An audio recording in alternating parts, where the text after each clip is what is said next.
Hello and welcome back to our channel, where we discuss health and wellness for a vibrant senior life.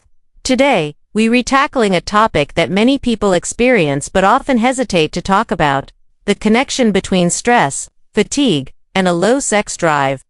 It's a very common issue, and understanding the why behind it is the first step toward feeling better. So, let's dive in and explore what's really happening in our bodies and minds. First, let's talk about stress. When you're stressed, your body produces a hormone called cortisol. Think of it as your body's built-in alarm system.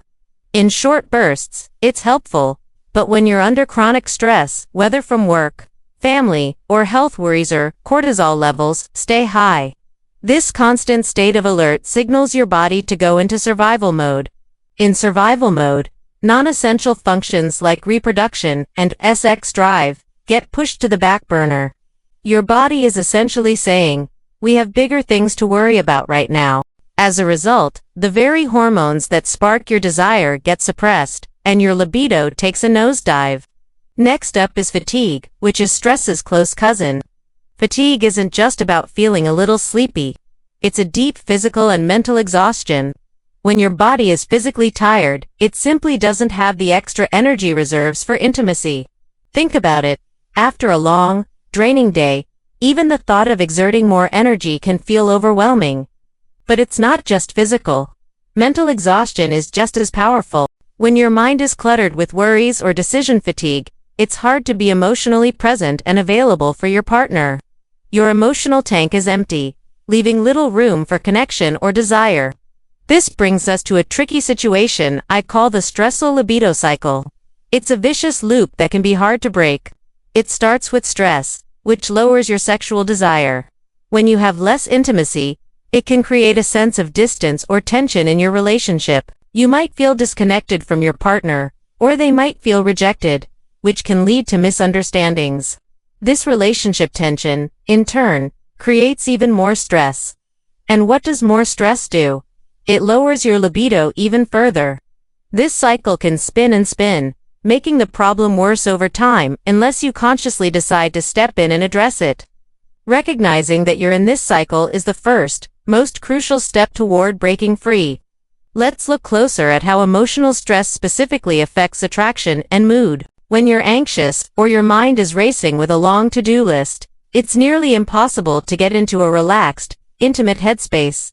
Arousal isn't just a physical response. It begins in the brain.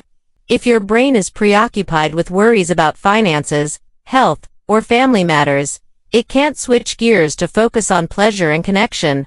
Your mind is essentially full, with no room left for anything else. This mental block prevents you from feeling present in the moment, which is essential for intimacy. It's like trying to listen to soft, beautiful music while a loud alarm is blaring in the same room. The alarm will always win. Another major factor that makes everything worse is poor sleep. We all know how terrible we feel after a night of tossing and turning.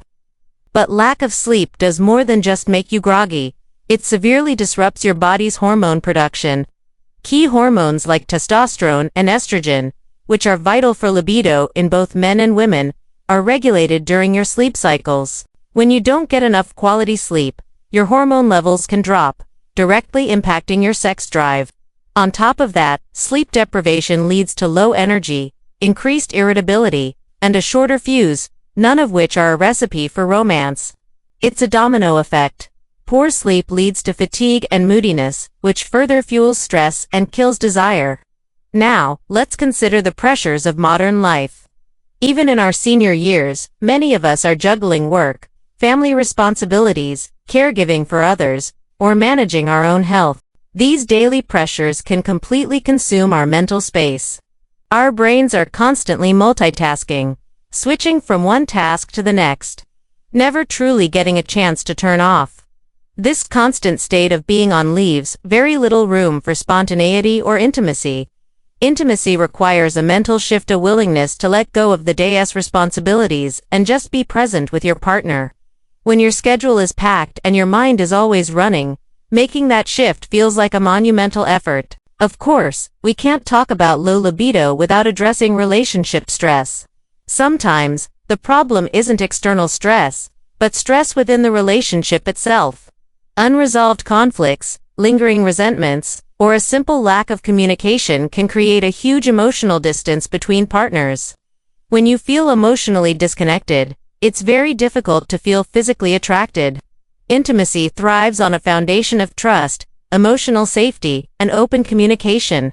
If that foundation is cracked, desire often crumbles with it. The tension in the air can be so thick that it acts as a barrier, making it hard to even think about being close.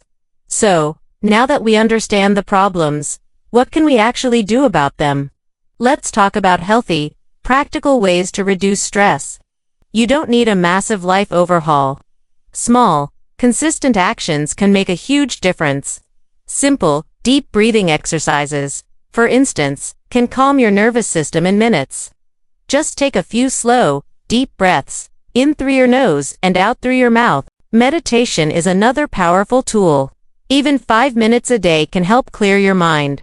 Light exercise, like a gentle walk, releases endorphins, which are natural mood lifters. Spending a little time in nature or simply taking short breaks throughout your day too.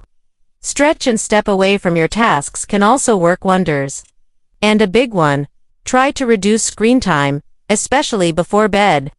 The blue light from phones and tablets can interfere with sleep and keep your mind wired. Alongside managing stress, focusing on self-care is essential for rebuilding your energy and libido.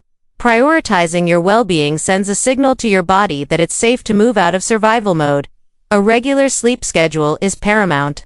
Try to go to bed and wake up around the same time every day, even on weekends. A balanced diet and staying hydrated provide your body with the fuel it needs to function optimally. Also, pay attention to what you're consuming. Limiting alcohol, which is a depressant, and caffeine, especially in the afternoon, can improve both your sleep and your mood. Heavy meals late at night can also disrupt sleep and leave you feeling sluggish. Nurturing your body is a direct way to nurture your desire. Finally, and perhaps most importantly, is communication with your partner. This is the key that can unlock everything. It can be scary to be vulnerable, but sharing your feelings about stress, fatigue, and your low libido can be incredibly freeing. It helps your partner understand that your lack of desire isn't about them, which can diffuse so much potential tension and misunderstanding. Simply saying, "I've been feeling so stressed and exhausted lately, and it's affecting how I feel," can open the door to a supportive conversation. Working together as a team to find solutions, like scheduling dedicated time for relaxation or non-sexual touch like cuddling or massage, can help you reconnect. Rebuilding that emotional closeness is often the most natural and beautiful way to rediscover your desire for each other. Remember, you're not alone in this. It's a normal part of life, but it doesn't have to be your permanent reality. By understanding the links between stress, fatigue, and libido, and by taking small, gentle steps to care for yourself and your relationship, you can absolutely get back to a place of connection and intimacy. Thank you so much for watching. If you found this video helpful, please give it a thumbs up and subscribe for more content on senior health and well-being. We'll see you in the next video.